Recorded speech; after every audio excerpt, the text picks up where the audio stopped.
All right, and having said that, let me now open the floor. Let me now open session 5, which is about country papers. We've actually started it this morning. We've heard our Indonesian delegate talk about the pig production in Indonesia.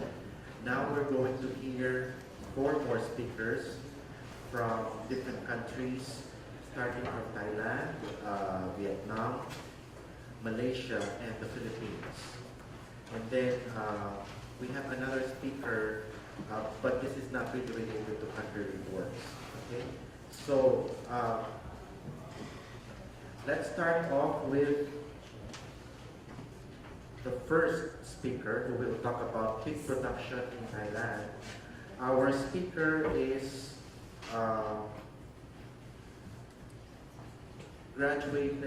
took his PhD in veterinary medicine from the Swedish University of Agri-Science, and his major field is obstetrics and gynecology. Currently, he is part of the Committee on Pig Health and Production on the Policy Committee on Pork Product and Swine Development, or the Pig Board of Thailand, and he was also the acting vice dean of the School of Agricultural Resources of Chulalongkorn University. Ladies and gentlemen, let's give a big hand to our first speaker who will present the pig production in Thailand, Dr. Wichai Tantasuparuk.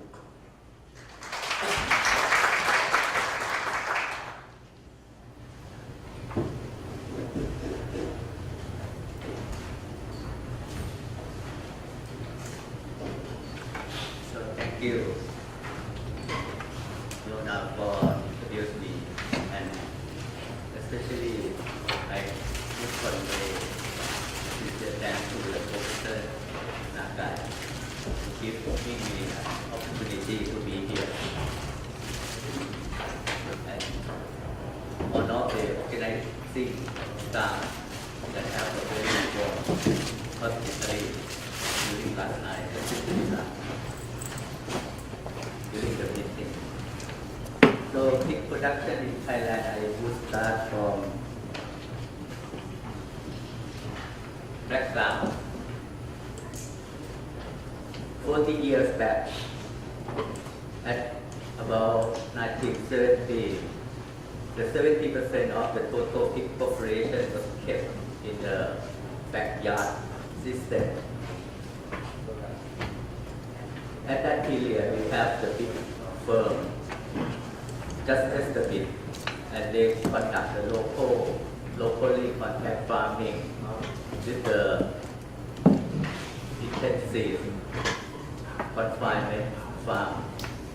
But the biggest farm is less than 400 sows. At that time, they have no recording system. Inside the building, inside the barn, solid form, and some is individual pens. In 1970 to 1990, the development is go a bit faster. A lot of farmers visit foreign countries to see the pig production in the developed countries. And we also have the first individual clip for the gestation sound, and that we copied from Taiwan. Third book and whiteboard was available at that time, but it just show on. Nobody summarized and analyzed it into the information. Small farm consists of 60% of pig population. This means that it decreased a bit. And the big farm, they have up to 5,000 sows in a single site. And in this period, we have more and more emerging diseases. You see, when we start to bless the white pig, The white pig means the white skin pig. We import from another country, and we also bring a lot of diseases. For example, in 1950, we report the first swine fever in Thailand.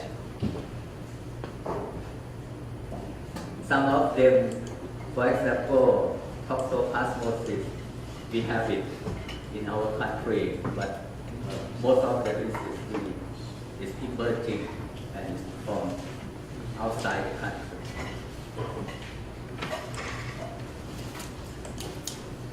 In 1990 to year 2000, we start to use the computerized recording system inside the farm.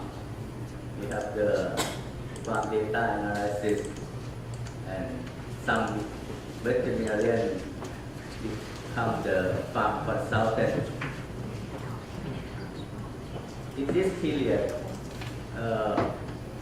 the big farm, they left more than or up to 10,000 sows in a single site, and some farm they have only one unit for mating. However, the small farm is still more. If we count the number of the farm, we have more. And that's why this is complex. At the present time, the government have the policy to increase the standard. Since we become the WTO member, so we establish the standard procedure and we certificate the standard farming. Contact farm is mostly running by the big enterprise, and we have the very big enterprise in Thailand. The name is Tainan or CP, that they have about 30% of the total population of the pig in Thailand. Another is Betago. Betago, they have about 10% of the pig population in Thailand. So we invent the evaporative cooling system to fighting with the hot and humid climate. And now we have the very development on that system, because we have to modify the system to suit for the very high humidity in Thailand. Farmer security is more concerned. The farm owner is more well educated, and big one is established. But in disadvantage of the development, we have the misuse and off-label using of the chemical, vaccines, and drugs in the pig farm.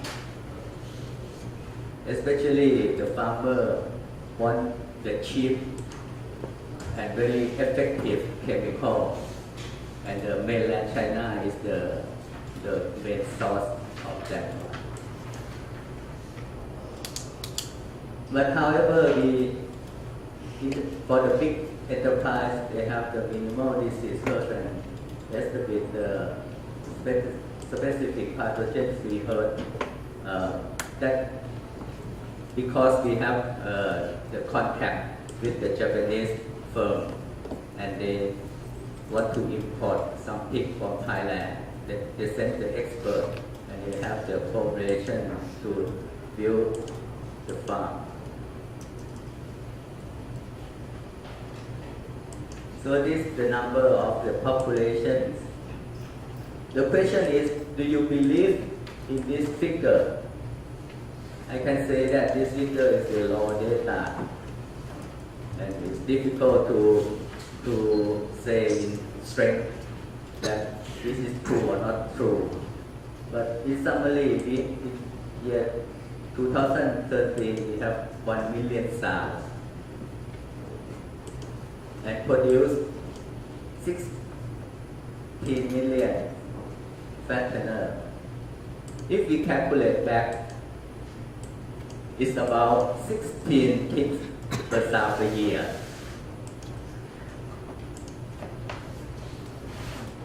The reasons behind this figure, we include all the female pigs in the country.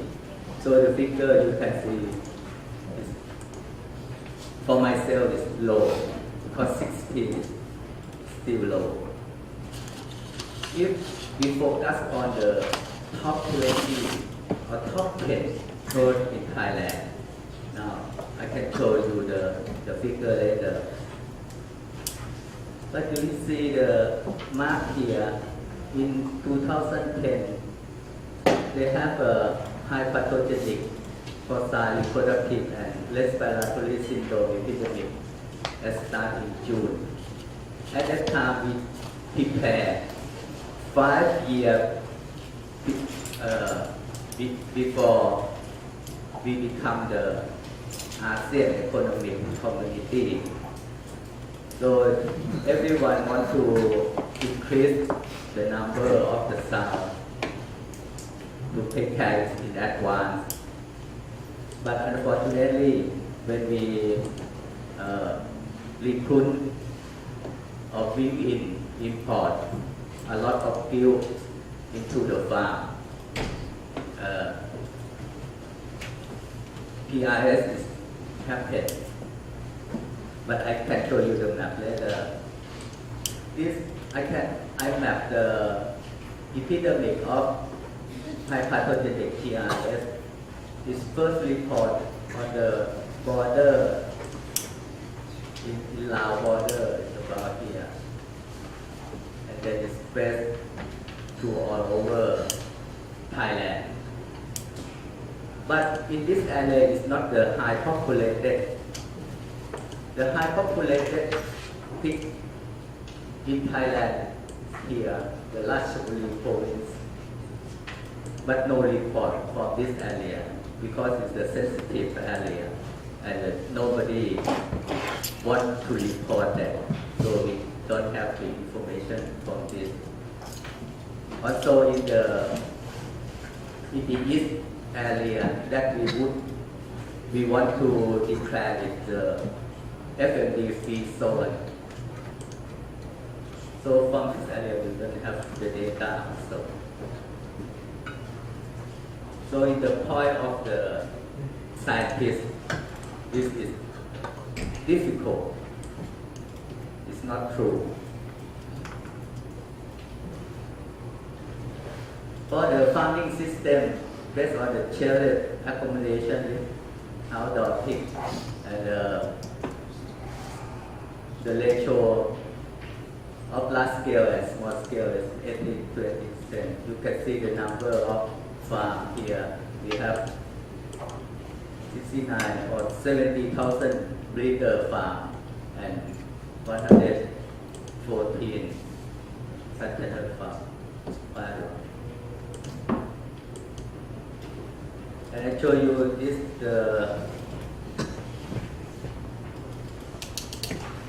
just to give you an idea that how we keep the pig like a backyard farm, something like this.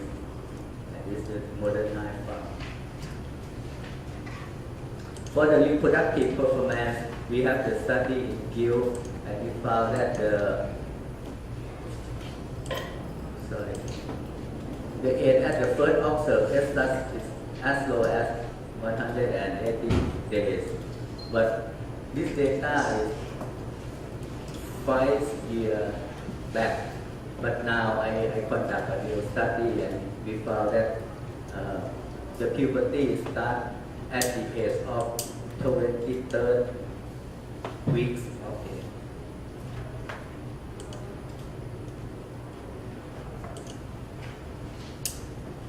This data show you the overall reproductive performance. I can point out that before, in the past time, we also have the low litter size, but we don't know what happened, but all over in the global, we also observed that the litter size increased very fast during year 2010. So the total bond is a bit higher to be the 30.1 and the live bond is 11.9. And the piglet bond alive for South Asia, we can list 28 piglet for South Asia. The reasons behind is because we import the breeder, the genetic material from Denmark is the first, the most, and some others from other countries like USA and Canada, but we never import from Sweden. I don't know why. Okay. Genetics. The most breed, how to say, is about 80% is the Danish breed. And some genetic material from UK, Canada, Finland, Norway. And this figure is not represent the real figure because CP and Betaco, they didn't give, they not allow the information to be published in the public. So we never know that what breed that they use and how they select, and even the reproductive performance is secret. And only know that they breed the pig for their complete feed. I mean that they sell the complete feed. So they breed for serving their business also. Now we use the 3-way course for the fattener. That particular land what's your last one and we also have some Japan. This picture shows you some indigenous breed, and this is look like the wild boar. This is the Wichai breed that we import from China. This is an exotic breed.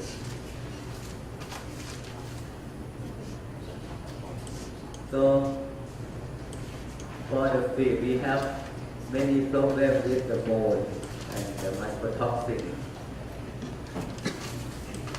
And according to the hot and high humidity in Thailand, it promotes the growth of the bacteria, parasite, E. coli, Salmonella, and it also promotes the decomposing condition to the raw material of the seed.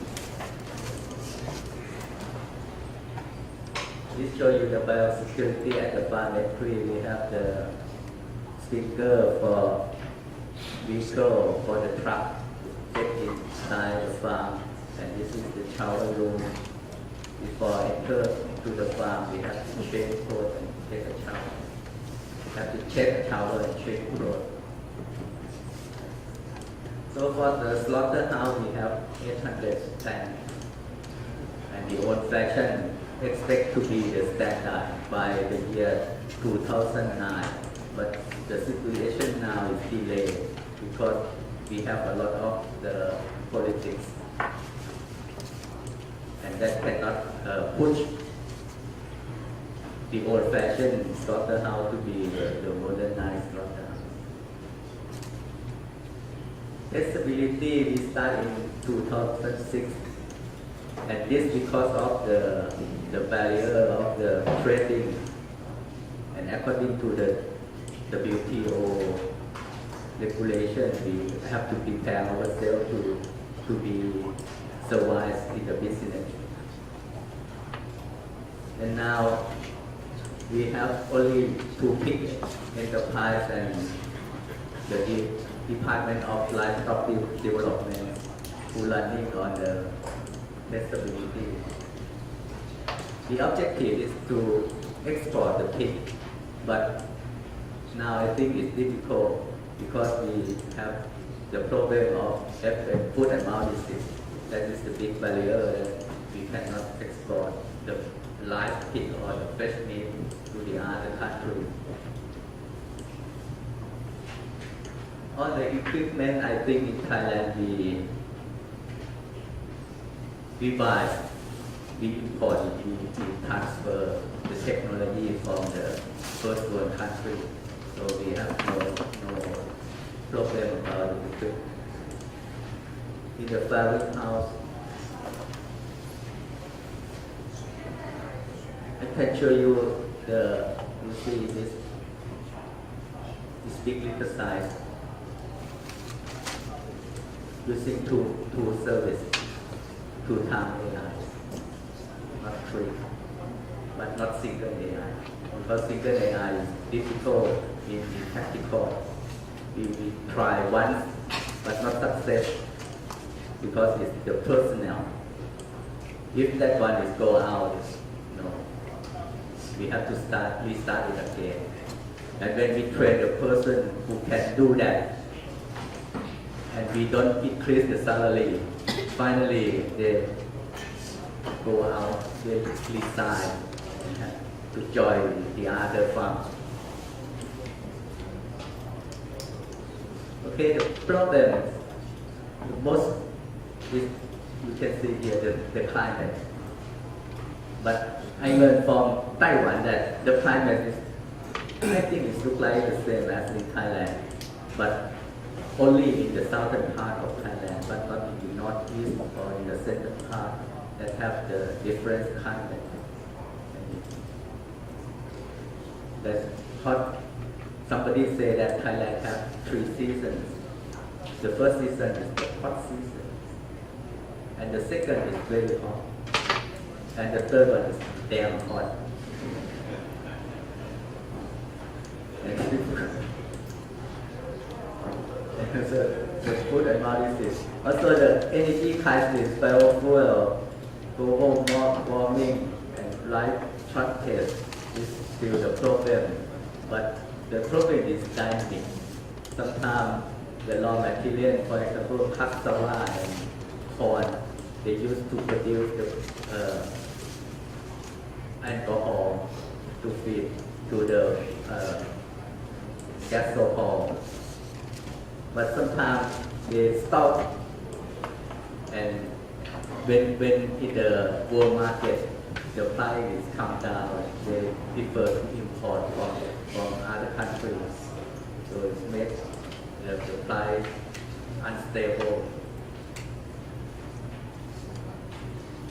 For the technology housing, now we have to be concerned much about the animal welfare.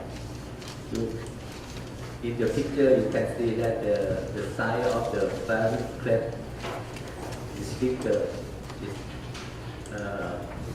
2.4 meter multiplied by 2.4 meter.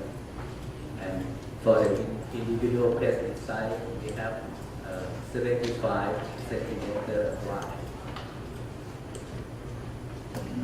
Cooling system, this is component. So come to the import figure. We import a lot of this raw organ.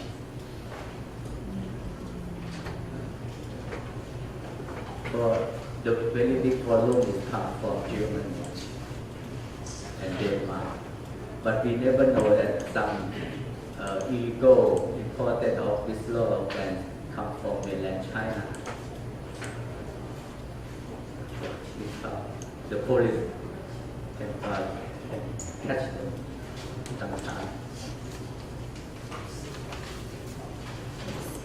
For the genetic material, the trend is more and more.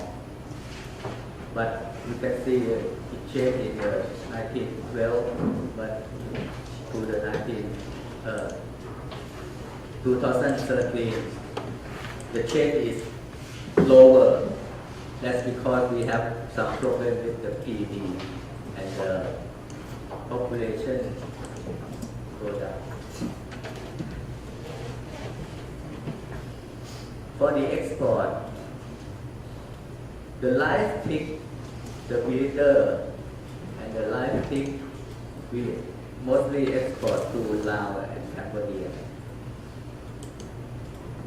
But don't believe in this figure, because this is the legal export. But the figure on the illegal exporting may be 5 pounds. Nobody knows. For the cooked product, we export to Hong Kong and some other countries.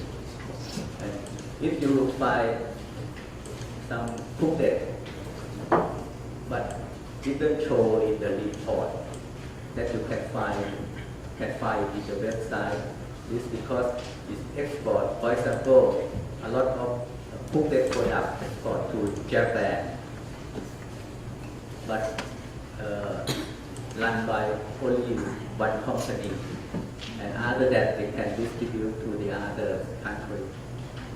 But it's not direct from Thailand to Europe or to other countries. For the future, only the professional and big farm is survives. But small farm, how to keep them. That's our job to make a balance.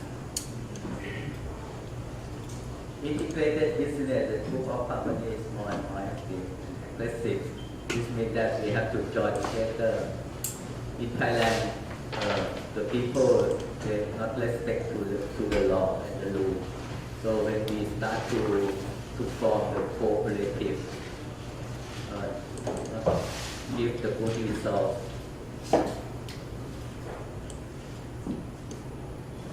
Labor and more welfare, I think it's no problem. Animal welfare and environment will be a new problem, but the labor is not a new problem because we have the labor from neighbor country and very, very cheap compared to Thailand. Hog pie prices will be less, but now we have 82 baht. $1 is equal to 30 baht.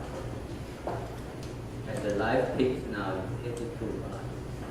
The price go up. This because we lost a lot of pig due to the PRS and the PD. But I update the data that in the US they lost 10 million piglets due to the new variants of PD and was classified as the Swine Delta coronavirus. And this will keep the pork price up and up. Actually, Thailand is not faced with the PD last year. We start to have it in the year 2011, and now we still cannot solve that problem.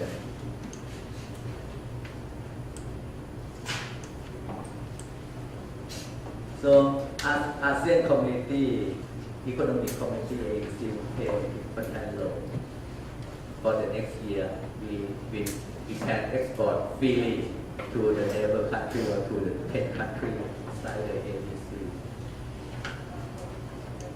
This is the reason that I expect that we have a big loss after this, because if the farmer want to increase their gill and sow, they will bring in or recruit a lot of gill inside the farm. They will have the big problem due to the stability of the PRS.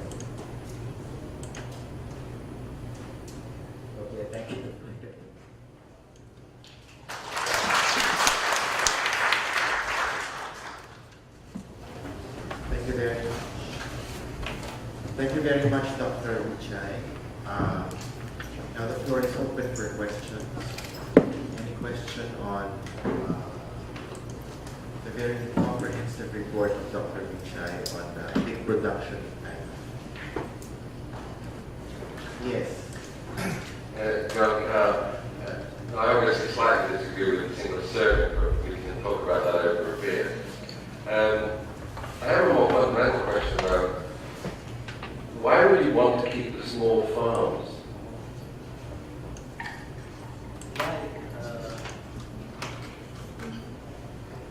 This question is very strange. Now, Chulalongkorn University, we established the new faculty that we call the School of Agricultural Resources. The aim is to produce the entrepreneurs and to keep the balance.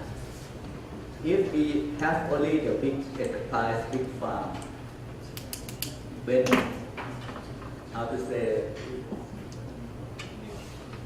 we cannot balance the price of the pig, of the pork.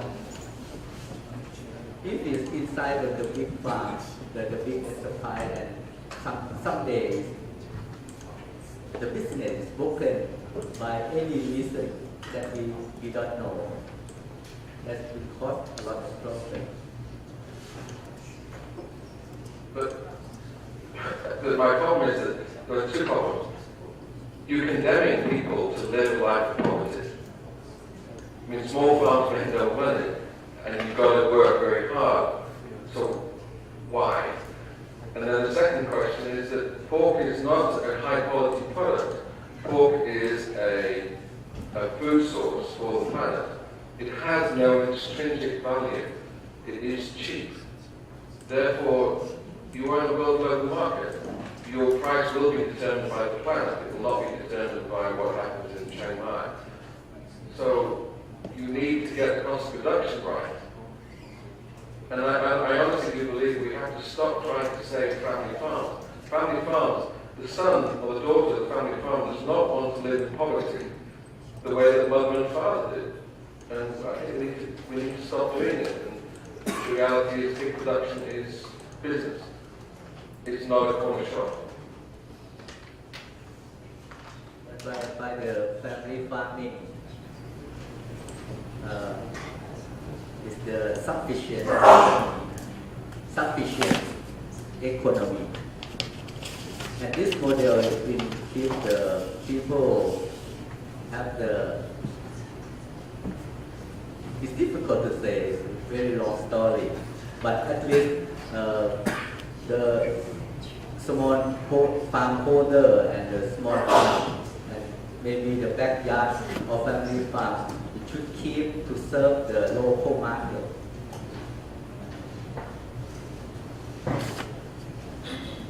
Okay. Maybe you can talk later about that. I think it's going to be a long discussion. Yes, Dr. Nagai. Don't mind especially to the car. Because there's an upside too. If you abandon small-scale farms, it creates problems too. I mean, so what happens is that people don't get an income anymore. They stop keeping pigs, and they go to the urban areas, and they don't have an education, so they create problems there. And you have rural areas that have no economic activity, and you create problems there. So I can see why, with a different purpose than using pork for the rest of the world, I can see that local governments may make efforts to keep small-scale farming going for different purposes than using sufficient pork. Okay. Any more? Yes. Yes. Dr. Katsuma. Yes. Last year, Thailand produced 16 million tons, which is exactly the same what number of pigs we produce in Japan. And I wonder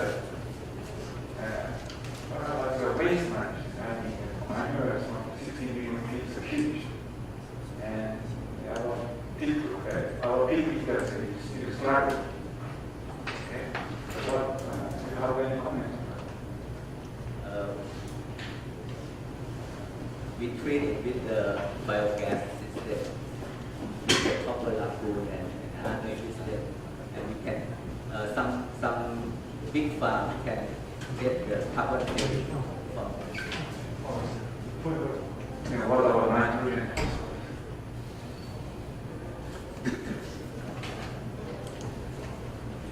Now the problem is not come up because nobody checked for that. But at least the remaining is used as the fertilizer, and now it's not yet have other problems. Okay, any more? Yes. Just an important question on the nutrition. You listed a number of ingredients that is being used. So what proportion is produced by a feed company, and what proportion of produces feed local feedstock as part of the diet? So it falls largely apart to use feed company. For the raw materials, we can grow cassava and some corn and rice, broken rice we produce by ourselves, but the other we import, especially for the fish meal and soya bean. And it's difficult to know because the big firm cover 50% of the pig population, and that data is secret. So I cannot exactly answer your question. Okay, one last question about the pig production in Tainan.